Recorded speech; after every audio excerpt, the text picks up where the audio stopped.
এবার কুসুম সমস্ত সত্যটা জানতে পেরে যাওয়া মাত্রই এবার কুসুমের মুখ বন্ধ করার জন্য কুসুমের উপরে পাল্টা আক্রমণ করলো ইন্দ্রাণী গাঙ্গুলির সেই বডিগার্ড। হ্যাঁ বন্ধুরা, ভিডিওটা দেখতে থাকুন। যে মুহূর্তে কিনা কুসুম সেখান দিয়ে হেঁটে যাওয়া মাত্রই যখন কিনা পেছন ঘুরে এবং কুসুমে চেহারা দেখা মাত্রই যখন কিনা ওই লোকটা বুঝতে পেরে যায় যে কুসুম রীতিমতো ওকে হাতে নাতে ধরার জন্য এই সমস্ত চক্রান্তগুলো করেছে, ঠিক সেই মুহূর্তে সেই লোকটা নিজের রং পাল্টাতে শুরু করে দেয় এবং বলতে থাকে যে আরে কুসুম, তুমি তুমি কেন ম্যাডামের সাজ সেজে এরকম করছো বলো তো? কারণ আমাকে তো ম্যাডামের সিকিউরিটির জন্য রাখা হয়েছে এবং আমি বরাবরের মতনই ম্যাডামের পেছন করব এবং ম্যাডামের সেফটির জন্য আমার হাতে এই গানটা দেওয়া হয়েছে। সেই সমস্ত কিছু জেনেও তুমি কেন এরকম করে আমাকে বোকা বানানোর চেষ্টা করলে বলো তো? অন্যদিকে যখন কিনা কুসুম বলতে থাকে যে কেমন দিলাম বলুন তো, আপনাকে নিশ্চয়ই আমি বোকা বানাতে আমি সফল হয়েছি। এরকমভাবেই না আমি আপনাকে প্রায় সময় বোকা বানানোর চেষ্টা করেছি, কিন্তু প্রায় সময় আপনি উল্টো আমাকে বোকা বানিয়ে দিয়েছেন। কিন্তু কোনো মতেই না আমি আপনি যে আসলে কত বড় একটা ছদ্মবেশ ধারণকারী একটা বদমাইশ সেটা আমি কারো কাছে প্রমাণ করতে পারিনি, কিন্তু সেটা আজকে হাতে নাতে প্রমাণ হয়ে গেল।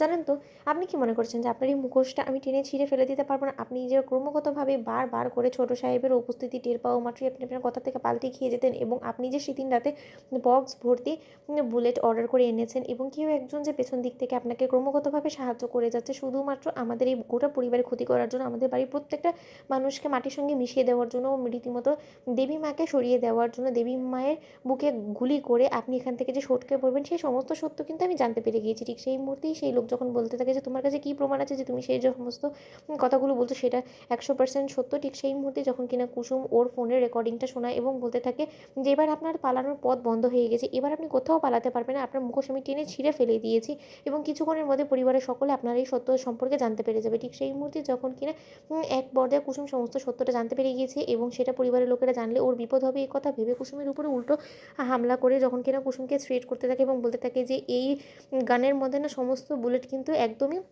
লোড করা আছে এবং আমি যদি একটা একটা করে ফায়ার করা শুরু করি না তাহলে তোমার বুক ঝাঁঝরা হয়ে যাবে, অথচ কেউ তোমাকে বাঁচানোর জন্য এগিয়ে আসবে না এবং কেউ তোমাকে বাঁচাতেও পারবে না। তোমাকে বাঁচানোর আগেই তুমি পৃথিবী থেকে বিদায় নিয়ে নেবে। তাই যদি প্রাণে বাঁচতে চাও মুখ বন্ধ করে এখান থেকে চলে যাও, কারণ এখানে তো তোমাকে আমি আর রাখবো না এবং তোমার যাতে এখানে থাকাটা না হয় সেই ব্যবস্থা এবার আমি করবো। ঠিক সেই মুহূর্তে কুসুম যখন বলতে থাকে যে আমার প্রাণও অবধি যদি আপনি কেড়ে নেন কিন্তু তার শর্ত আমার লাশের উপর দিয়ে গিয়ে আমার দেবী মায়ের ক্ষতি করতে হবে। এর আগে তো আপনি কোনো মতেই আমার দেবী মায়ের নাগাল অবধি পাবেন না, আমার দেবী মায়ের কোনো ক্ষতিও করতে পারবেন না, কারণ স্বয়ং ঈশ্বর আমাকে দেবী মায়ের সুরক্ষা করার জন্য আমাকে এই বাড়িতে পাঠিয়েছে এবং আমি যতকাল বেঁচে থাকবো ততকাল আমার দেবী মায়ের কেউ কোনো ক্ষতি করতে পারবে না। এবং আপনি যে রীতিমতো দেবলীনা ম্যাডামের এজেন্ট হয়ে এখানে ঢুকেছেন সেটা আমি বেশ ভালো করে বুঝতে পেরে গেছি, কারণ আপনি ফোনে প্রায় সময় দেবলীনা ম্যাডামের মায়ের সঙ্গে কথা বলেন। ওই দেবলীনা ম্যাডাম নিজে জেলে থাকলে কি কিন্তু তার মাকে দিয়ে সেই সমস্ত কর্মকাণ্ডগুলো করিয়ে যাচ্ছে, কিন্তু সে যদি ভেবে থাকে যে না এই কুসুম সরকার এই সমস্ত কর্মকাণ্ডগুলো ঘটতে দেবে তাহলে সে সেটা ভুল ভাবছে এবং সেটা এখন সে নিজেও জানতে পারবে। আপনি বরঞ্চ জেলে গিয়ে সেটা তাকে বলে দেবেন। তো বন্ধুরা, লাইক কমেন্ট শেয়ার করে সাবস্ক্রাইব করতে ভুলো না।